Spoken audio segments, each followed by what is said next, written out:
Perhaps I've had a chance to speak to most of you already, and you already have your financial aid all set for the year. Perhaps not. So there's still an opportunity for you to file for financial aid. As Tamara mentioned earlier, on the left side of your packet are some of the financial aid documents that most of you probably will qualify for. The first is just a general flyer that we publish that indicates the type of aid that may be available to you. There are different categories of aid. We do provide full Title IV aid, financial aid, federal and state aid for students who may qualify. There's a category called Archdiocese of Detroit aid, and the main piece of that would be the catechetical leaders tuition assistance that most of you probably qualify for. There is a second page that describes the grant and how you get the grant and when it is due. This is only for those who minister in the Archdiocese of Detroit, and it has to be a ministry of a catechetical nature, which would be religious education, RCIA, youth ministry. That's typical ministries that flow out of a parish. So if you feel you may qualify for that, this form is on the front page of the Sacred Heart website. Under featured links, there's a link that's called Tuition Assistance for Catechetical Leaders. You can download, fill in the form there, print it off. It has to be signed by your pastor or your DRE. It has to be related to that term that you're taking classes and that you are consistently involved in that particular ministry. This year, the undergrad pays 45% of your tuition. The grad level pays 30%. There's another application that I provided for you that's called the Pastoral Ministry Grant. This also is a term-by-term grant that you must apply for. The fall application is due September the 7th. This is a need-based grant. You would have to provide a copy of your 1040, the first 2 pages that show your adjusted gross income. You must also provide a letter from your pastor confirming your parish enrollment. Once you've submitted those 2 documents, for that academic year, you just need to apply the application every term. You receive a letter from that office that tells you whether you are eligible for that grant. Another grant is the Parish Empowerment Fund that some of you here may have already been awarded, perhaps. That grant is exhausted for the year. The only application window for that is in probably July, and the grant is awarded in August, and then it's finished for the year. You must be in a impoverished area or belong to a parish in the Archdiocese of Detroit that probably has very little resources. So if you belong to a parish that describes that, or you're ministering at a parish, then you're welcome to apply for the Parish Empowerment Fund. Often that grant is coupled with the catechetical leaders. So the catechetical leaders would pay 45%, the Parish Empowerment would pay 55%, and usually students are only need to pay their registration fees. But as I say, that grant is finished for the year. Another grant would be Sacred Heart institutional grants. Among that is the Fisherman's Fund, which you may have heard of before. To obtain Sacred Heart institutional grants, you must file your FAFSA, your free application for federal student aid, for the 12-13 academic year. And I want to emphasize free. You should never pay to do your FAFSA. I just want to throw that out there, that now and then, usually once a year, I hear from a student who perhaps they Googled FAFSA and went to a site that looks very authentic. I guess in a way it is, but you have to pay like $75. And then they claim that they help you to get aid grants out there. You should never pay for that, okay? So, and the reason that we ask you to do the FAFSA, it is really the only way that we can weigh people against each other as far as financial need. Everyone can tell me their story, but there's really no way that we can really tell. So it does require your financial information and some demographic information, and the FAFSA does bring back what's called an E of C, an estimated family contribution, which is a presumption of how much you're able to pay. We weigh that against your cost of attendance, and then we decide, we have a chart that we use that indicates what your Sacred Heart institutional grant may be. You may have Sacred Heart money, you may have the catechetical leaders, the pastoral ministry grant, so you can have many resources that you bring together for your financial aid package. Additionally, the FAFSA will let us know if you're eligible for federal aid or state aid. We do process federal Stafford loans for those who may be eligible. If you're eligible for a Pell Grant, we will certainly let you know.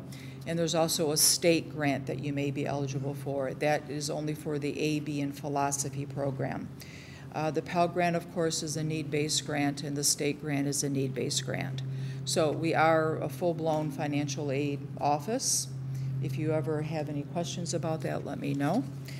Another thing that I'd like to bring up that has been brought up before concerning drop periods, withdrawal periods. Just be aware that if you get to the point of withdrawing, your financial aid will be impacted.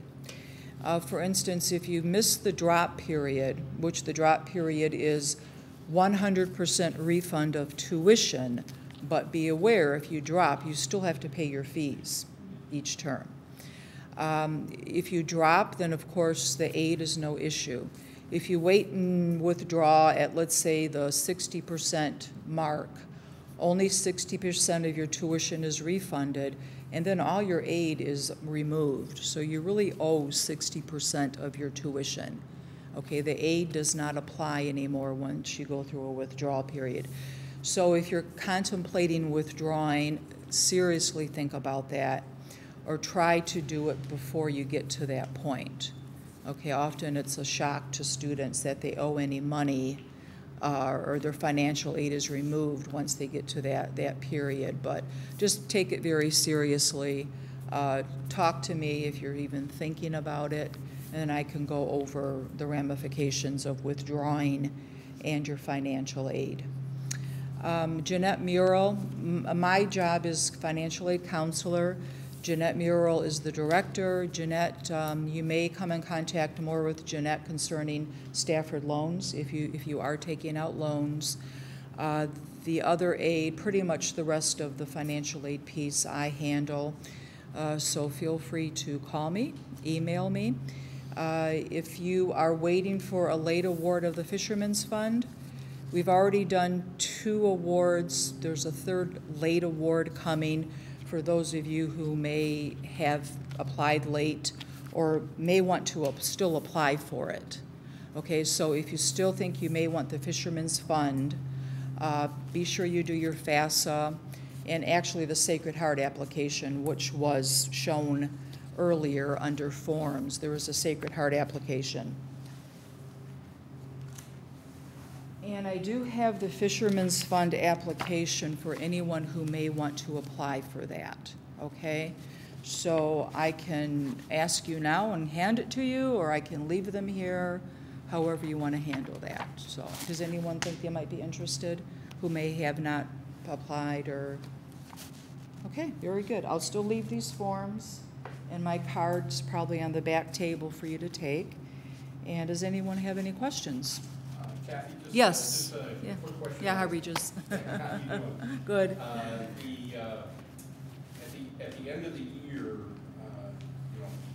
the tax form with the tuition payment and that, is that, do you have to come online to get that, or is it mailed out? Yeah, I'm glad you mentioned that. The 1098-T will be available on your core account.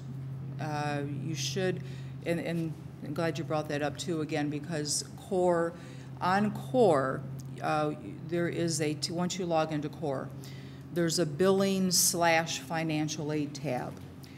Under the billing portion, you can view your billing statement. You can see your tuition that has been charged to your account. You should also see your financial aid that has been dispersed, okay? Maybe you've been awarded, but it hasn't been dispersed, so you need to call me. But you should see your financial aid on your student account there. There's also a tab there for 1098Ts, okay? And as Regis mentioned, that is the end of the calendar year. So that would reflect January through December rather than the academic year. And on the financial aid tab of your core login, you will be able to access your award letter. There's a section there for missing documents. Whenever I award, except if you just have the Catechetical Leaders Tuition Assistance, or you just have the PEF, or you just have the pastoral ministry grant, I will not send you an award letter.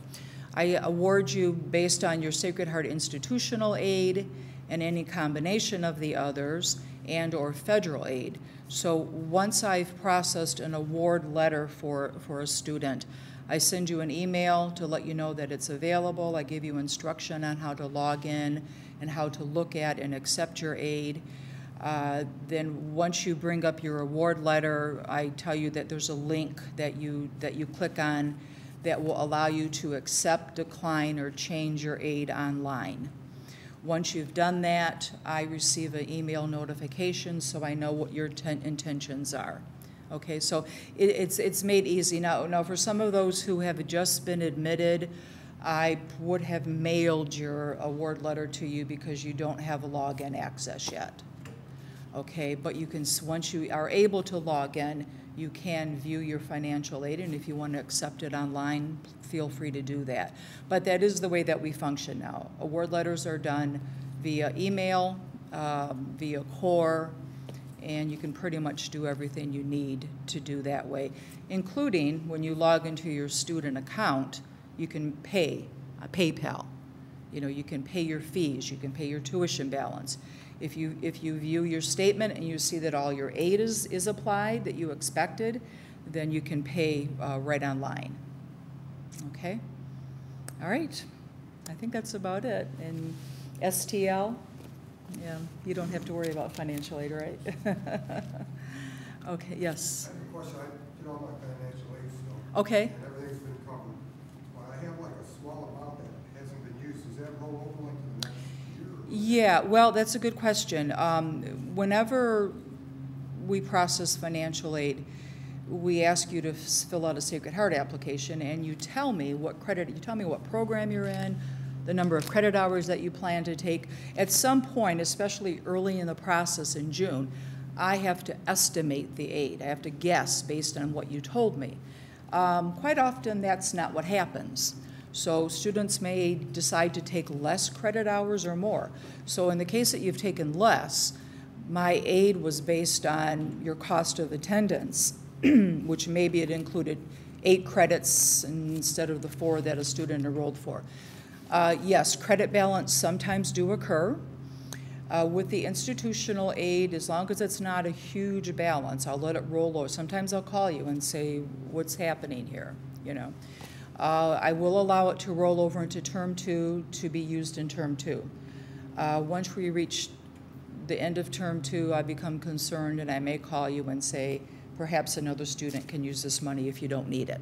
Okay, that's something we always keep in mind, is if you don't need all the aid, let me know, because I would be happy to return it and then try to give it to someone else.